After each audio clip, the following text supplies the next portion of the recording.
Todo mundo foi? O próximo é concurso. A gente já viu o que o concurso é?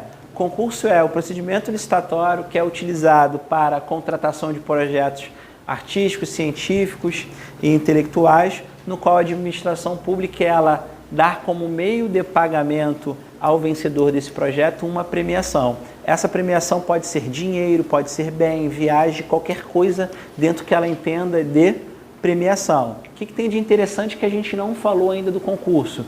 Que o intervalo mínimo é de quê? 45 dias. Vamos anotar isso?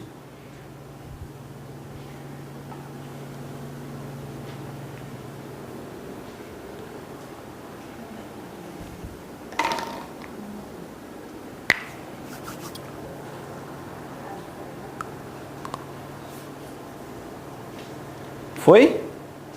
Todo mundo foi? Então vamos trabalhar agora. Tá acabando.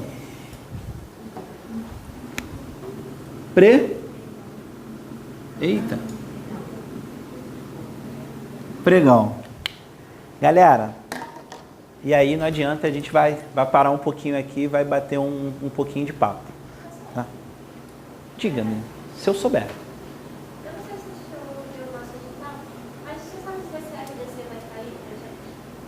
Eu acho que não, mas eu dou uma olhada, se for eu falo. Porque quando cai, eles colocam separado ou colocam dentro da direção? Separado. Eu acho que... Pregão. Eu acredito que eu não tenha visto, mas eu dou uma... O pregão tem uma lei, né? 10, 15, 20. Teve um ano que não cobraram o edital e caiu. No edital pode pregão. Ah, é? Não, pregão tem. Ah, isso eu sei. Então, assim, tipo, eu queria entender se, até não sei se você vai falar sobre isso, como se fosse uma lei complementar ou é uma lei separada? Separado, eu vou falar. Mas então, o decreto não caiu, não. Não caiu a lei desde 1120, né? Desde o pouco que tem para o pregão. Então, isso é bom e ruim. O bom é que ninguém vai poder te perguntar quais são os bens, quais são os bens e serviços comuns, porque isso está na 3.555, entendeu? Então não vai ter nenhuma pergunta dessa, mas algumas coisas sobre leilão, vai. Sobre pregão, vai. Desculpa. Galera, o que é o pregão e o que a gente vai anotar e a gente vai parar um pouquinho para falar dele, tá? Eu, provavelmente não deu ficar até o final, mas a gente vai apontar algumas coisas interessantes. O pregão ele é um projeto que veio na época do governo Lula, tá?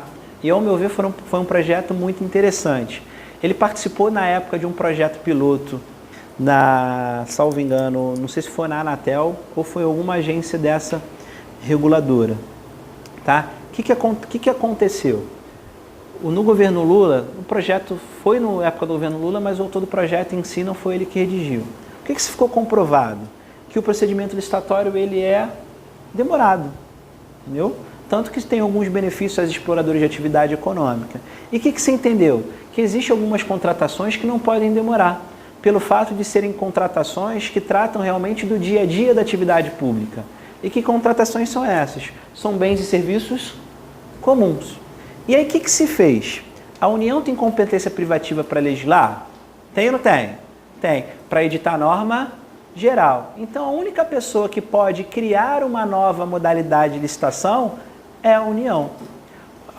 Os estados, Distrito Federal e municípios, eles não podem criar novas modalidades licitatórias, mas a União ela pode criar uma nova norma que fale sobre licitações. O exemplo é a RDC, Regime Diferenciado de Contratação, que tratou de contratações direcionadas à obra do PAC, das Olimpíadas, Copa do Mundo, a questão de reforma e construção de presídios públicos, na verdade, também está nessa RDC, estabelecendo novos critérios e novas normas de contratação. E o pregão é um exemplo disso. O pregão é o surgimento de uma nova lei que trata de uma natureza específica. O que aconteceu? Antes era tudo concorrência, tomada de preço e convite. O que não era obra, eu contratava como serviço, qualquer outro serviço não de obra. Então, para essa contratação, para essas contratações ditas como bens e serviços comuns, eu utilizava concorrência, tomada de preços e convite. E o pregão veio por objetivo que dar uma celeridade. Entendendo que essa celeridade no pregão, ele traz não só no intervalo mínimo, que são de 8 dias. Ele trouxe uma coisa bem interessante. Ele trouxe uma inversão nas fases de contratação. O que ele faz? O primeiro procedimento que o pregão faz, ele julga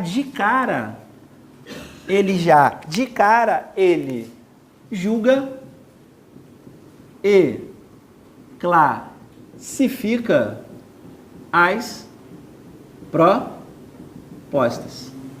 Ele não vê se o cara está habilitado, se está inabilitado, ele não vê nada disso. Ele vê quem dar o quê? O menor preço.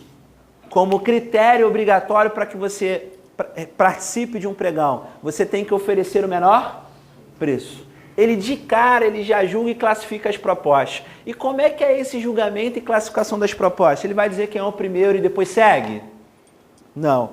Ele vai fazer o seguinte, ele vai escolher as primeiras 3 propostas, ou seja, as melhores propostas, numa diferença de 10% entre cada uma. É dizer o seguinte, A ofereceu 100, B 120, C 110 e D 105.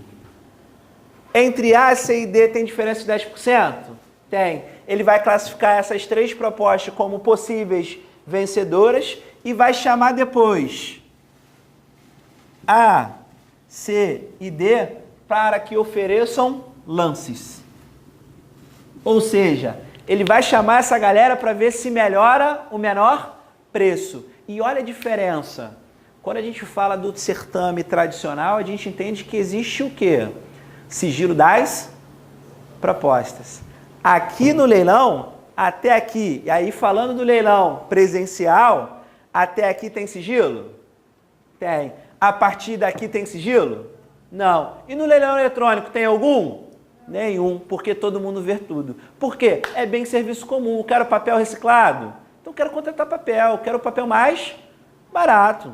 Quero um lápis? Eu quero lápis que escreva. Quero a caneta que escreva. Então o que for mais barato para a administração pública eu vou contratar. E para ela contratar, o que ela vai fazer? Eu já quero saber quem me pode oferecer a melhor proposta mais vantajosa.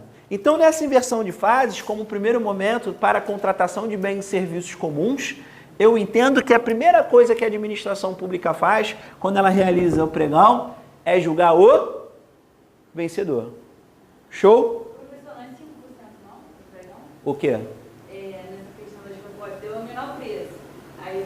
Não estou falando de critério de empate. Eu estou dizendo que, preste atenção, quando eu for classificar dentro do pregão as propostas para que depois eu possa escolher a vencedora, eu vou classificar os primeiros 3 colocados dentro de percentual de proposta de 10.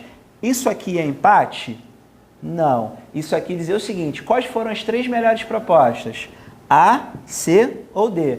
Vou chamar A, C ou D para que A, C e D possam oferecer novas propostas. E dessas 3 eu vou escolher a melhor. E depois de 10, classifica de acordo com 5%.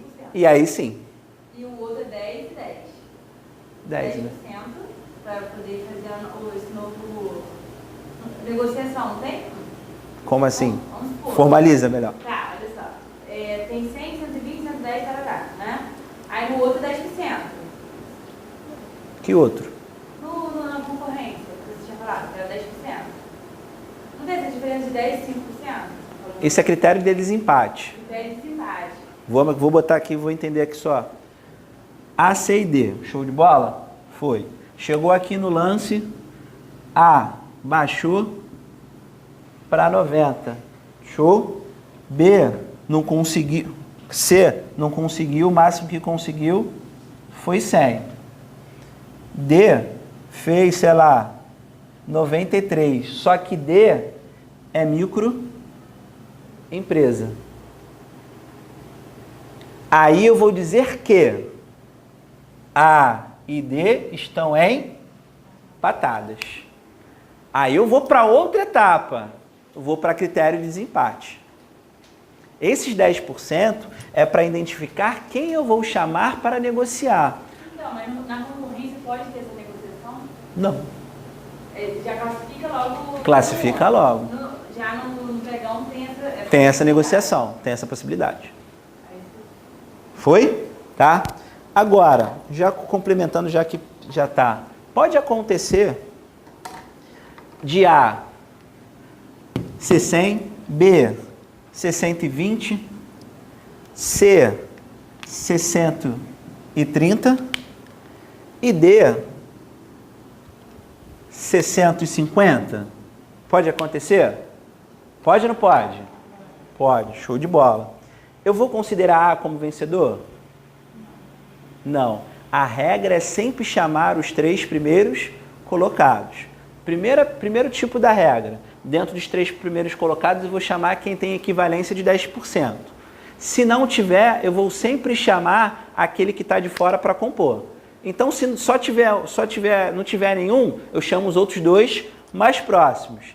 Se tiver um, eu chamo mais um terceiro. O objetivo é que tenha, sim, lance. Tem que ter lance. Para quê? Fomentar a competitividade. O objetivo é pegar sempre o quê? O menor preço. E o que acontece para piorar nessa situação que é legal? Que deixa mais bacana o pregão. Aqui eu já escolho quem é o vencedor? Aqui eu já escolho quem é o vencedor? Aqui eu já escolho quem é o vencedor? Não, então desculpa. Desculpa. Vou voltar. Aqui eu já escolho quem é o vencedor? Aqui eu já escolho quem é o vencedor? E mesmo se tivesse empatado, eu ia para o critério de desempate. Mas aqui eu já escolho o vencedor? Já ou não já? Já. Olha que legal. Se eu já escolho o vencedor e existe inversão de fases, eu vou entender que a segunda fase quem é? A fase da habilitação. E aí que está um pouquinho da complexidade que é legal para a prova. E é legal de cair. Se para a segunda fase é a fase de habilitação e eu já tenho um vencedor, vai todo mundo para a habilitação ou só vai o vencedor? Só o vencedor. E aí que começa? Porque se só vai o vencedor, a galera que perdeu, ela pode fazer o quê? Recorrer.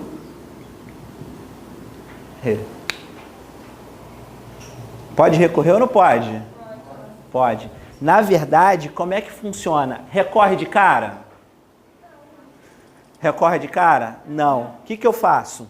Eu comunico a quem? Ao pregoeiro o meu desejo de impugnar essa fase, ou seja, de recorrer da decisão, e ele me dar o prazo de 3 dias para que eu apresente recurso.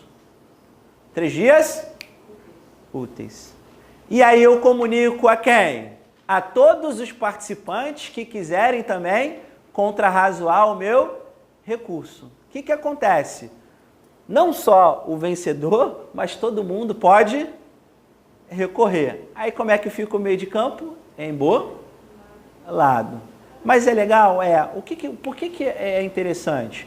Porque se o cara não recorre aqui, babou, ele não recorre mais. Porque se eu só habilito o vencedor, na sequência ainda tá já vem mais uma inversão. Por quê? Ao invés de homologar, eu já vou para a fase de adjudicação. Eu já vou para a fase de adjudicação. Não quero saber se é ilegal, se é não ilegal, se como é que é e tal. Eu já vou para a fase de adjudicação. Vai contratar, vai se vinculação. E aí, somente no final, eu homologo.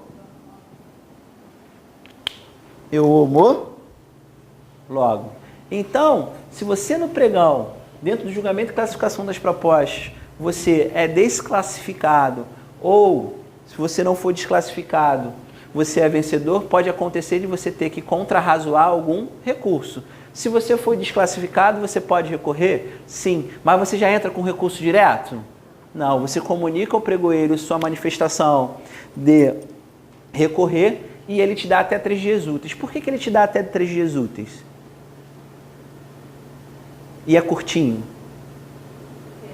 Porque o pregão só pode durar 8 dias úteis. Até o quê? A publicação do edital. Ué, mas 8 dias úteis até a publicação do edital, julgamento e classificação das propostas, como fica? A regra é que o prazo do edital são 8 dias úteis. Show de bola? Porque como ele, teoricamente, é presencial ou eletrônico, entende-se que tudo é feito no mesmo ato, no mesmo dia, a não ser que tenha recurso.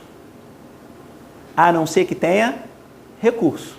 E por que ele te dá 3 dias? Ele te dá 3 dias, mas aqui ele já está habilitando o cara. Porque se não for legal, ele continua. E se não for recurso, se não houver recurso, o cara já sai, teoricamente, quase contratado. Show? É rápido? É. Show? Outra peculiaridade que eu não falei, mas eu vou ditar e depois eu falo, porque senão eu vou falar um monte de coisa e daqui a pouco vocês vão ficar só copiando. Vamos anotando algumas coisas e a gente vai pontuando, eu vou melhorando isso? Só que nessa negócio que você falou do tutor. Eu não sei o que eu falei. O contrato verbal, ele, na verdade, ele não é do convite, ele é do valor.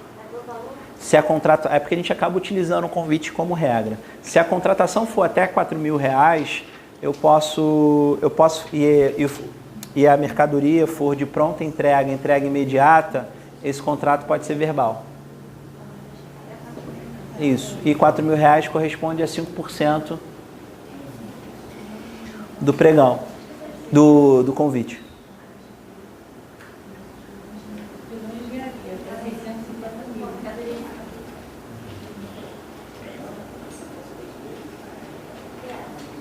Ó, 10.520. E a lei que determina o que é considerado bem serviços comuns é a 3555. Que determina quais são os serviços considerados de bem serviços comuns é a 3555. Só não pergunto o ano porque que ela não escute. Eu não sei nem qual a data de nascimento da minha mãe. Por quê? Não é porque eu sou relapso, não. É porque, por exemplo, ontem encontrei meu primo e eu não sabia que ele tinha feito aniversário agora em janeiro, na semana anterior. Se o Face não avisa, eu não tenho como saber, porque eu não gravo número. Impressionante. Entendeu? A minha aversão a número e a matemática, assim, a problemática, ela é tão forte que eu não consigo assimilar. É complicado. Número e nome, também sou terrível com isso. Aprendi o meu porque falavam tanto. Diogo, porra. Aí eu... Entendeu? Pregão. Vamos primeiro definir pregão. Ó, não sei se é legal ou é bacana. Já vai dar 3 horas. Já é o momento da gente definir pregão, tirar aquele intervalinho para descansar. Passou rápido? Graças a Deus, tá? Vocês não precisam mentir tanto assim para mim de forma descarada. Tá? Mas já tá o sofrimento de vocês, já está terminando. Eu acho que a gente vai conseguir, dentro do que eu tinha previsto, fechar licitações. Além do que eu vou falar um pouquinho de crimes que também tem caído, mas hoje eu sei que eu não vou falar. Pregão. Contratação. Utilizada.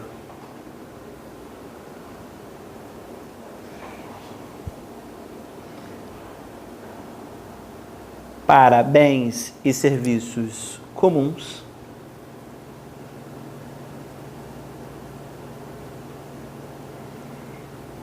Independente do valor.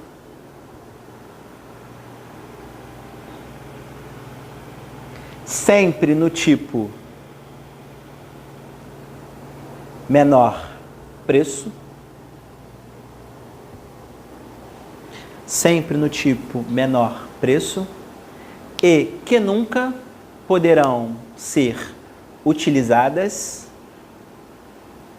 nunca poderá ser utilizado para contratações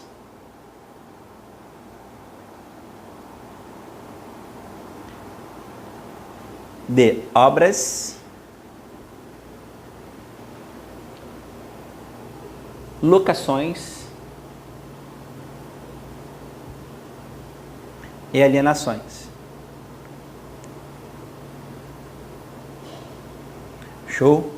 Vou botar só uma observação antes de a gente liberar para o intervalo e voltar. O que eu incluí aí que eu não falei? A gente viu o seguinte, bens e serviços comuns. O que eu incluí que eu não falei? Que independe do valor. Tá? O valor pode ser 1 zilhão. Não sei se existe essa definição na matemática. Vamos lá, 1 bilhão, 1 trilhão. Tá? Independentemente desse tipo do valor, se esse bem ou serviço estiver na lei, considerando que aquilo é um bem e serviço comum, eu vou utilizar pregão. Eu não vou utilizar concorrência, não vou utilizar nada disso. Beleza? É o que a lei determinou. Sempre, sempre, sempre menor preço. E o que aconteceu que houve uma alteração? A galera ia fazer obra e pelo fato de ter bem e serviço comum, colocava um monte de coisa como se fosse bem e serviço comum de obra. Então, o tijolo é comum para obra? É ou não é? Mas o tijolo pertence a uma contratação de obra pública. Pertence ou não pertence? Aí o que a galera começou a fazer? Pô, vou pegar tijolo, já julgo o caso e faz isso aqui rapidinho e pego o tijolo. É mais rápido e tal, é mais simples o pregão, o procedimento é mais simples. E aí teve que vir uma alteração na legislação dizendo o seguinte, você vai utilizar o pregão, mas é vedado você utilizar o pregão para qualquer tipo de contratação referente à obra, à locação ou uma alienação. Entendeu? Porque aqui é Brasil, é complicado. Aí a gente tem que botar essa vedação. E essa vedaçãozinha normalmente cai em prova. E uma outra observação que a gente falou na aula, mas eu vou falar o contrário. E a gente vai para o intervalo. Bota essa observação e diz o seguinte, é vedado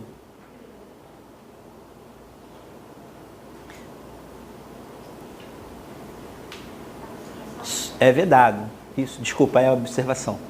É vedado solicitar ou requerer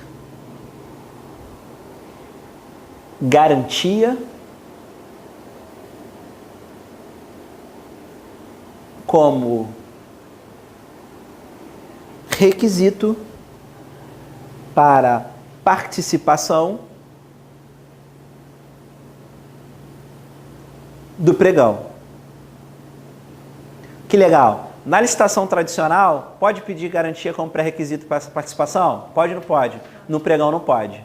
Então não posso dizer para o cara dizer que ele tem que deixar um calção como pré-requisito para o trâmite. Não posso, é vedado. E isso vira e mexe, cai em prova. Aí o que acontece?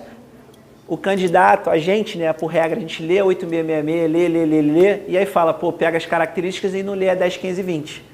Aí quando chega na prova, diz o seguinte, é permitido requerer garantia para participar do certame? Aí tá baixinho lá, segunda 10, 15 e 20. Pequenininho lá, segunda 10, ou fala lá até o pregão. Aí que você fala, pô, tem garantia, porque você vai, pô, lógico que tem, eu li lá no 866 que tem garantia. Aí o pregão não é aplicado. Show? Show? Uma pegadinha de prova pra gente, aquele intervalinho que tá marcado, né, 3 horas. Daqui a pouco a gente volta, já está acabando.